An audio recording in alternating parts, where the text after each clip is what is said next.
अस्सलाम वालेकुम। देखिए, ये ऑल इंडिया सूफ़ी बोर्ड सरकार पीर आदिल के नाम पे आज उसका उद्घाटन किया गया है। इस सूफ़ी बोर्ड की जो कल्पना थी, बहुत सालों से एक हमने सोच बनाई थी, जिसमें सरकार पीर आदिल खुद चाहते थे, मेरे पीर मखमली पीर चाहते थे, फ़हमी पीर साहब चाहते थे, तरक्की पीर चाहते थे और कदीर भाईजान हमारे लासानी पीर चाहते थे कि एक पीर एक राजा होता है, पीर एक मोहब्बत का पैगाम पहुंचाता है, जिसके ज़रिए जब जब इस देश पे कोई आफतें आई तो इस देश को सूफ़ी और संतों ने संभाला। और ऐसा पीर, कामिल पीर, अगर कोई बात आती है तो वो पीर किसी के दरवाजे पे नहीं जाए, किसी सरकार के पास नहीं जाए, जबकि सरकार उनकी इजाज़त लेने के लिए पीरों के पास, राजा महाराजाओं को भी आना पड़ता है। तो ये एक हमेशा बात रही, तो जिसमें पूरे महाराष्ट्र भर में, देश भर में जब हमने देखा गया कि कभी कोई सूफ़ी का इंतकाल हो जाता है, पर्दा कर जाता है, तो उसके बाद सरकारी कई अड़चनों का सामना करना पड़ता है, परमिशनों का सामना करना पड़ता है, दरगाह का परमिशन का, गुम्मत का परमिशन का करना पड़ता है, कलेक्टर कई चीज़ों के अंदर अड़ंगा डालते, जैसे कि मेरे पीर मखमली यूनुस अली शाह कादरी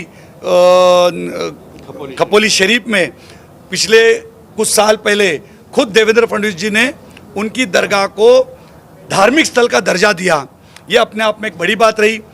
इसी तरीके से महाराष्ट्र नहीं, पूरे देश में हर दरगाह को, सूफियों को धार्मिक स्थल का दर्जा मिलना चाहिए। ये जो सूफी बोर्ड जो बनाने का संकल्प है कि सरकार तक जाके एक ब्रिज का काम करे, हम लोग जाके सरकार तक बात रखेंगे। कई परमिशंस की बात आएगी तो सारे परमिशंस लेंगे। कई जगह पे एम्बुलेंस की सुविधा होनी चाहिए, प्राइवेट एम्बुलेंस हमने उपलब्ध करेंगे, हॉस्पिटल्स उपलब्ध करेंगे। सूफी भवन के ज़रिए हम पूरे देश भर के अंदर एक मोहब्बत का पैगाम पहुंचाने के लिए बहुत बड़ा एक प्लस पॉइंट होगा। इसलिए आज सूफ़ी भवन, सूफ़ी बोर्ड बनाया जा रहा है, जिसका आज हम तहे दिल से हम महाराष्ट्र की सरकार से अल्पसंख्यक मंत्री, आज उन्होंने एक ऐलान ज़रूरी करके गए अब्दुल सत्तार जी ने कि मैं नवी मुंबई में सूफ़ी भवन के लिए जगह उपलब्ध करके दूंगा और उस सूफ़ी भवन के लिए महाराष्ट्र सरकार से 5 करोड़ रुपए सूफियों को भवन के लिए देने के लिए आज उन्होंने ऐलान किया। ये हम उनका तहे दिल से, महाराष्ट्र सरकार का तहे दिल से शुक्रिया अदा करते। देवेंद्र जी पहले मुख्यमंत्री थे, उन्होंने उस वक्त पे दरगाह को धार्मिक स्थल का दर्जा दिया और इस वक्त के ऊपर अब्दुल सत्तार जी ने जगह सूफी भवन की और 5 करोड़ देने का वादा किया। ये अपने आप में एक बड़ी बात है।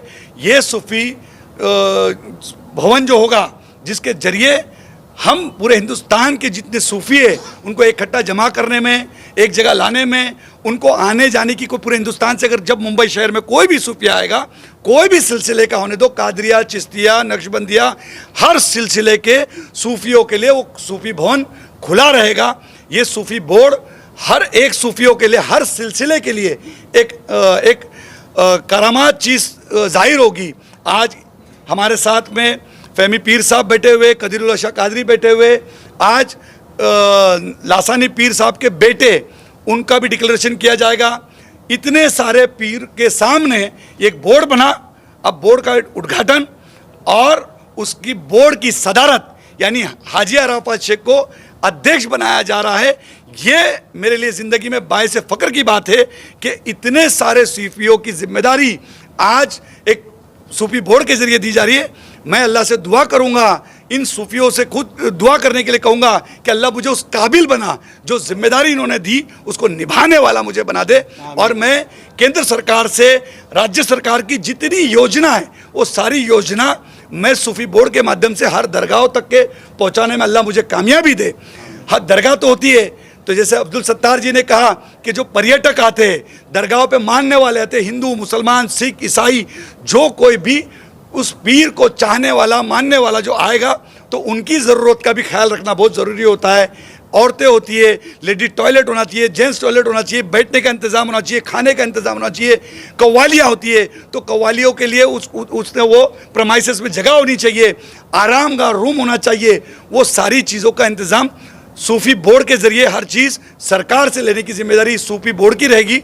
ये सारी चीज़ें, कई योजना अभी डिक्लेयर करेंगे, वो सारी योजना हम सरकार तक जाके मांगने में अल्लाह हमें कामयाबी देगा। एक वक्त था कि मुसलमानों को कहीं ना कहीं डर था कि जब भाजपा की सरकार आ जाएगी सत्ता में तो मुसलमानों के सारे हकों को छीना जाएगा, पर ऐसा ना होते हुए इसका उलट हो रहा है। जो कोई कल्पना भी नहीं कर सकता था बाबरी मस्जिद की, उसकी भी नींव आपने रखी, सूफी बोर्ड की भी रखी, और इस तरह के कई कार्यक्रम कर रहे हैं। इसके लिए शक्ति कहाँ से आती है, इसके लिए आप ही को कैसे सपोर्ट मिलता है? क्योंकि इससे पहले जितने भी नेता थे इस तरह की हिमाकत नहीं कर पाए, इस तरह की पहल नहीं कर पाए। देखिए, ये शक्ति मेरे बाजू में बैठी है। इतने बड़े बड़े बुजुर्ग, इतने बड़े बड़े पीर आज पूरे हिंदुस्तान के नामी गिरामी, जब जिनका पूरे हिंदुस्तान में डंका बजता है, उनकी दुआओं के बदौलत ये सारी चीज़ हो रही है। जो कुछ हो रहा है मुझे मेरे वालिदैन की दुआ, मेरे पीर की दुआ और इतने सारे पीरों की दुआओं लेकर मैं ये सारी चीज़, अल्लाह मुझे ये सब करने में मुझे कामयाबी दे रहा है। आपको बोर्ड बनने से पहले धन मिल गया, ये बॉडी किस तरह से काम करेगी, किस तरह से पूरे देश भर में इनका कुछ दिनों में ये सारी चीज़ें हो जाएंगी? देखिए, ये कितनी बड़ी बात है कि बोर्ड बनने के पहले, बोर्ड का उद्घाटन होने के पहले, डिक्लेरेशन होने के पहले सरकार ने एक बड़ा फैसला लिया और अब्दुल सत्तार जी ने 5 करोड़ रुपए कहा कि मैं 25 तारीख की मीटिंग के हम सबको बुलाकर 5 करोड़ रुपए की निधि देने की बात की। यही एक बड़ी पहल है, ये अपने आप में बड़ी बात है। मैं समझता हूँ देश में सुन्नी बोर्ड बना, देश में वक़्फ़ बोर्ड बना, देश के अंदर मुस्लिम लॉ बोर्ड बना, पहली बार सूफी बोर्ड बनने जा रहा है। ये अपने आप में एक बड़ी बात रहेगी। देश में पहली बार इस तरीके की चीज़ हो रही है और उसके अंदर हर कोई सरकार का नुमाइंदा इसमें हमारे साथ खड़ा है, साथ दे रहा है। ये अपने आप में एक बड़ी बात है। किस तरह से होगी इसकी और कब तक डिक्लेयर होगी? पिछले 15 दिन के अंदर सभी बॉडी को डिक्लेरेशन किया जाएगा। पूरे हिंदुस्तान की बॉडी से पहले पूरे महाराष्ट्र, देश की पूरी बॉडी जिसमें अध्यक्ष होंगे, कार्याध्यक्ष होंगे, सर चिटनीस हो गए, उसके बाद पूरे महाराष्ट्र, पूरे देश भर के अंदर वाइस प्रेसिडेंट बनाए जाएंगे। एक हर स्टेट के अंदर एक प्रेसिडेंट बनाया जाएगा। उसकी टाइम्स ऑफ इंडिया, इनकलाब और अब सब टेलीविज़न के माध्यम से पूरी लिस्ट जाहिर की जाएगी कि हर स्टेट का कौन पदाधिकारी है। इसकी तरीके से एक अलग चीज़ नज़र आएगी जिसमें जो भाग सकता है, दौड़ सकता है, जो क्वालिफाइड हो और वो सूफी हो। सबसे बड़ी बात, वो सूफी जो जिसके सर पे ताज हो, ऐसे लोगों को चुना जाएगा और वो जल्द से जल्द आपके सामने उसकी यादी हम डिक्लेयर करेंगे। बोर्ड में आपने लाइब्रेरी की बात करी, किस तरह से वो सूफी भवन बनेगा, वहाँ पे कौन कौन से ऐसे होंगे जो सूफीज़्म को लोगों तक पहुँचाएंगे? देखिए, उसके अंदर एक अद्भुत तरीके, हाईटेक तरीके से हमने सोचा है कि जब सूफी भवन तो बन जाएगा, लेकिन उसके अंदर हाईटेक तरीके से जितने हमारे पीर हैं उनके बयानात उसमें हो गए। जितने हमारे पीर हैं जिन्होंने अपनी अपनी किताबें लिखी है, कलाम लिखे, हर एक चीज़ अवेलेबल होगी कि हमारा सूफ़ी कई सालों से अपनी अपनी तरीके से अपनी अपनी बातें रखते हैं, जो दीन से रिलेटेड, जो शरीयत से रिलेटेड, तरीक़त, हकीकत, मारिफत और इल्म इरफान का राज जिन्होंने लोगों तक पहुँचाया। तो ये दुनिया तक के आने वाले नस्लों को एक बहुत बड़ा इनाम होगा कि जो उस सूफी भवन में जब बच्चा जाएगा तो कॉलेज के अंदर, अगर जो कभी जैसे मंत्रालय के अंदर जाया जाता है कॉलेज के बच्चों को लेके, विधान भवन में लेके जाते, लेकिन ये ऐसा हाईटेक तरीके से सूफी भवन होगा कि हिंदुस्तान के कोने कोने से सारे सूफीज़म का अगर कोई सीखना है, सूफीज़म के बारे में मालूमात लेनी है, तो हर बच्चा वहाँ आकर सूफीज़म की मालूमात ले सकता है। उसको हाईटेक तरीके से हम बनाएंगे और उसमें सारी चीज़ें उधर अवेलेबल होगी ताकि वो जो चाहे, जो कलाम चाहे, जो शायरी चाहे, जो नमाज का तरीका, रुकू में जाने का तरीका, शरीयत क्या बताती है, हकीकत क्या बताती है, तरीक़त क्या बताती है, शरीयत क्या बताती है, इल्म इरफान क्या बताता है, वो सारी चीज़ हाईटेक तरीके से उस बच्चे के लिए होगी। ये हमारी नस्लों को उसका बहुत बड़ा फ़ायदा पहुँचेगा।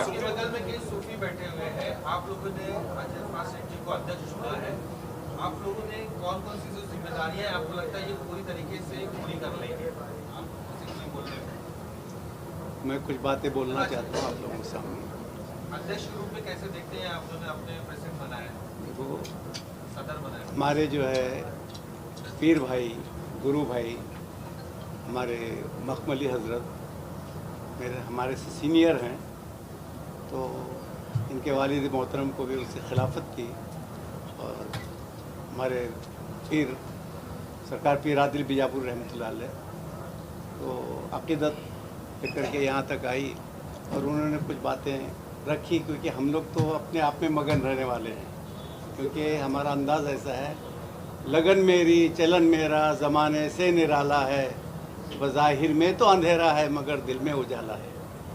तो उसके बाद में बोले बाबा आज का ज़माना ऐसा आ रहा है कि हमें कुछ तालीमात जवान बच्चों को देना है, जो वक्त गुज़र गया, ख्वाजा साहब के दीवाने हैं या अल्लाह के वलियों के जो हैं, होने के बाद में इनकी जो एक दिलचस्पी है और इनमें एक जो बात की एक पावर रखते हैं बात के अंदर, सब डंके की चोट पर बोलना, ये मुझे बहुत पसंद आया इनका और उस वजह से हमने इनको सदारत के लिए हम लोग बोले, क्योंकि हम लोग ज़्यादा बात करने वाले नहीं, हम लोग चोर लोग हैं। चोर लोग बोले तो ऐसी अल्लाह की बंदगी कर जैसा चोर चोरी करता है, इसलिए इसको हम लोग लगाम लगाते हैं।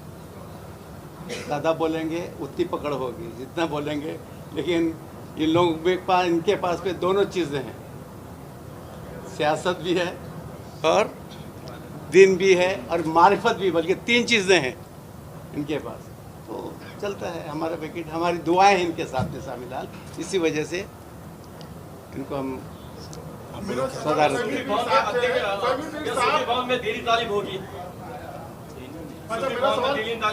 देखिए, सूफ़ी बोर्ड के अंदर सूफिया कराम की जो बातिनी तालीम है, देखो आलिम उलमा तो हमें हर जगह मदरसों की तालीम दे रहे हैं, दीन की तालीम दे रहे हैं, शरीयत की तालीम दे रहे हैं, लेकिन अंदर से गौहर नायब कैसे चुन के निकाला जाए, वो कैसा ला जाए। तो हमारे सूफिया कराम में मेरे गरीब नवाज ने, जितने भी सूफिया कराम थे, उन्होंने वो बातिन, वो खानकाही तालीम बोलते हैं, उसके अंदर 9 दरवाजे रहते हैं, 9 दरवाजे बंद रख करके उसके अंदर जो तालीम होती है उसको हम खानका कहते हैं।